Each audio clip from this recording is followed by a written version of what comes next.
আসসালামু আলাইকুম, কেমন আছেন সবাই? আশা করি সবাই খুব ভালো আছেন। তো আজকে নতুন আরও একটা রেসিপি নিয়ে চলে আসলাম। তো আজকে আমি মাসকলাইয়ের ডাল রান্না করব। আর আমি যেভাবে রান্না করি সেই রেসিপিটাই আজকে আপনাদের সাথে শেয়ার করব। এই ডালটা অনেকে অনেকভাবে রান্না করে। তো আজকে আমি এই ডালটা রান্না করার জন্য একটা প্যাকেটে যেই গুঁড়োটা পাওয়া যায় সেটা নিয়েছি। আপনারা চাইলে ডাল বাজার থেকে যেই ডালটা কিনতে পাওয়া যায় সেটা কিনে ভালোভাবে ভেজে ব্লেন্ডারে ব্লেন্ড করে এভাবে ভিজিয়ে নিয়ে তারপর রান্না করতে পারেন। আমি এখানে 1.5 কাপ পরিমাণ ডালের গুঁড়ো নিয়েছি আর দিয়ে দিলাম 2 কাপ পরিমাণ পানি, গরম পানি দিয়েছি। আমি গরম পানি দিয়ে 30 মিনিটের মতো এটাকে ভিজিয়ে রাখবো। তো ভালোভাবে মিশিয়ে নিচ্ছি ডালটাকে।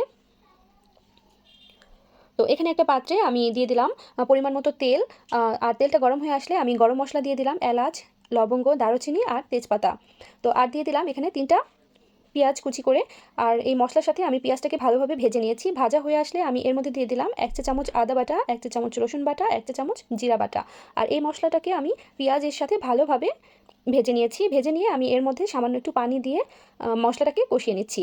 আর দিয়ে দিলাম এর মধ্যে 1 চা চামচ ধনিয়া গুঁড়া, 1 চা চামচ হলুদের গুঁড়া আর 1 চা চামচ মরিচের গুঁড়া। তো আমি এই পুরো মশলাটাকে ভালোভাবে কষিয়ে নিচ্ছি। তো কষানো হয়ে আসলে আমি লবণটা দিতে ভুলে গিয়েছিলাম, সেটা আমি দিয়ে দিলাম। লবণটা দিয়ে আমি মশলাটাকে ভালোভাবে কষিয়ে নিয়ে এর মধ্যে আমি 3টা টাকি মাছ দিয়ে দিচ্ছি। আমি টাকি মাছটাকে একটু ছোট ছোট করে কেটে নিয়েছি। আপনারা চাইলে যে কোনো মাছ এর মধ্যে দিতে পারেন, শোল মাছও দিতে পারেন, আবার যে কোনো মাছের মাথা দিয়েও রান্না করতে পারেন, কিংবা বড় চিংড়ি মাছ দিয়েও এই ডালটা মজা হয় খেতে। তো আমি এই মাছগুলো এখান থেকে কষিয়ে ভালোভাবে কষিয়ে নিয়ে উঠিয়ে নিচ্ছি।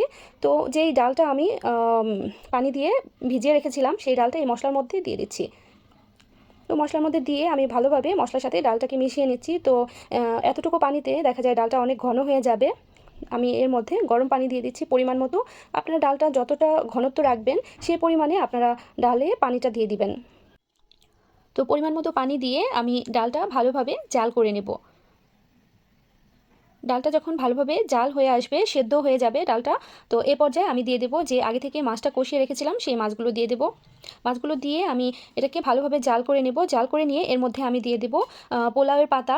আমি 2টা পোলাওয়ের পাতা ছোটো ছোটো করে কেটে এর মধ্যে দিয়ে দিচ্ছি। এটা অপশনাল, আপনারা চাইলে দিতেও পারেন, আবার না দিলেও কোনো সমস্যা নেই, তবে দিলে সুন্দর একটা ফ্লেভার আসে। আর দিয়ে দিলাম 4-5টা কাঁচা মরিচ। তো আমার ডালটা পুরোপুরি সেদ্ধ হয়ে গেছে আর মাছটাও এর মধ্যে সেদ্ধ হয়ে গেছে। এ পর্যায়ে আমি ডালে 2 চা চামচ ঘি দিয়ে দিলাম। ঘি দিলে এই ডালের টেস্টটা অনেক গুণে বেড়ে যায়। আর দিয়ে দেব সামান্য জিরার গুঁড়া। তো এই তো হয়ে গেল আমার মাসকলাইয়ের ডাল রান্না। তো এর ঘনত্বটা দেখিয়ে দিচ্ছি আপনাদের, দেখতেই পাচ্ছেন এটার ঘনত্বটা কেমন হয়েছে। ঠান্ডা হলে এটা আরও একটু ঘন হয়ে যাবে। তো এই তো হয়ে গেছে আমার মাসকলাইয়ের ডাল রান্না। তো আজ এখানেই বিদায় নিচ্ছি। আল্লাহ হাফেজ।